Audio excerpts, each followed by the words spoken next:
राजा विक्रमादित्य के गुणों का बखान करने के लिए उनके सिंहासन से इस बार तीसरी पुतली निकलती है। वह राजा भोज को विक्रमादित्य की भाग्य और पुरुषार्थ की कहानी सुनाती है, जो इस प्रकार है।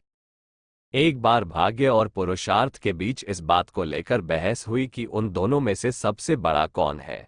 भाग्य ने कहा कि हर किसी को जो भी मिलता है वह भाग्य से ही मिलता है। ये सुनकर पुरुषार्थ कहने लगा कि बिना मेहनत किए कुछ भी हासिल नहीं होता है। दोनों के बीच कई दिनों तक इस बात पर बहस होती रही। देखते ही देखते बात इतनी बढ़ गई कि दोनों ने इसके समाधान के लिए देवताओं के राजा इंद्र के पास जाने की ठान ली। दोनों इंद्रदेव के पास पहुंचकर इस सवाल का जवाब मांगने लगे, लेकिन मामला गंभीर होने की वजह से देवराज को भी कुछ समझ नहीं आया।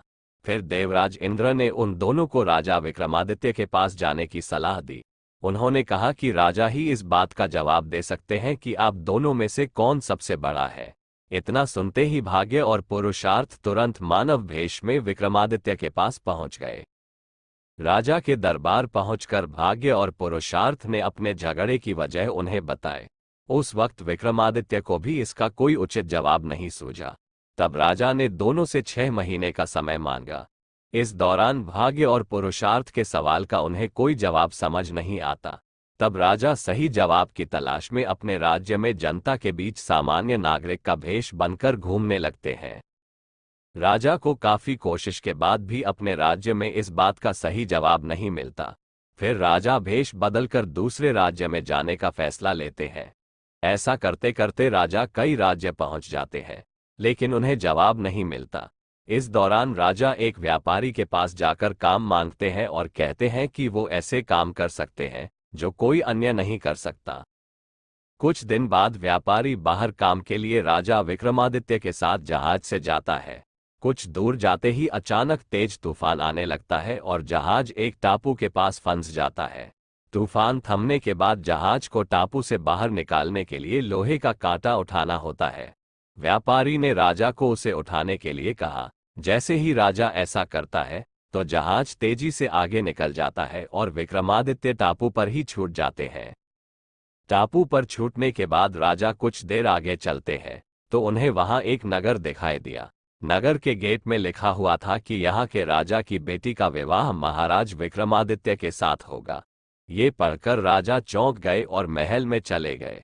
वहां पहुंचते ही उनकी मुलाकात राजकुमारी से होती है। कुछ दिनों के बाद दोनों की शादी हो जाती है। महल में कुछ दिन बिताने के बाद राजा विक्रमादित्य अपनी पत्नी व राज्य की राजकुमारी को लेकर अपने राज्य की ओर निकल जाते हैं। रास्ते में राजा की भेंट एक सन्यासी से होती है। वह सन्यासी चमत्कारी माला व एक छड़ी राजा को देता है। सन्यासी ने राजा को बताया कि इस माला को पहनने पर व्यक्ति अदृश्य हो जाता है और छड़ी से सोने से पहले जो भी मांगा जाए वो मिल जाता है। राजा सन्यासी को उपहार के लिए धन्यवाद कहते हैं और आगे बढ़ जाते हैं। राजा महल पहुंचकर राजकुमारी को अंदर कमरे में भेज देते हैं और खुद बगीचे में चले जाते हैं। वहां उनकी मुलाकात एक गायक और ब्राह्मण से होती है। दोनों ने राजा को बताया कि वो इस दिन का सालों से इंतजार कर रहे थे। राजा विक्रमादित्य ने पूछा कि ऐसी क्या बात है कि वो सालों से उनकी राह देख रहे थे। दोनों ने बताया कि वो गरीब हैं और सालों से बगीचे में ये सोचकर मेहनत कर रहे हैं कि एक दिन राजा उनके सब दुखों को दूर कर देंगे।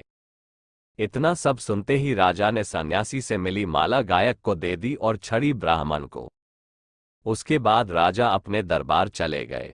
6 महीने बीतने के बाद भाग्य और पुरुषार्थ दोनों राजा के सभा में आए। विक्रमादित्य उन दोनों को बीते 6 महीने की सभी घटनाएं सुनाते हैं। इतना कहकर राजा दोनों को समझते हुए कहते हैं कि छड़ी और माला का उन्हें मिलना भाग्य था और गायक व ब्राह्मण को ये पुरुषार्थ की वजह से मिला। इसी वजह से भाग्य और पुरुषार्थ दोनों एक दूसरे के पूरक हैं। इनमें कोई छोटा या बड़ा नहीं हो सकता है। दोनों राजा का जवाब सुनकर संतुष्ट हो गए और वहां से चले गए। इतनी कहानी सुनाकर पुतली राजा विक्रमादित्य के सिंहासन से उड़ जाती है। कहानी से सीख, कोई भी बड़ा और छोटा नहीं होता। हर चीज और हर कर्म का अपना महत्व होता है।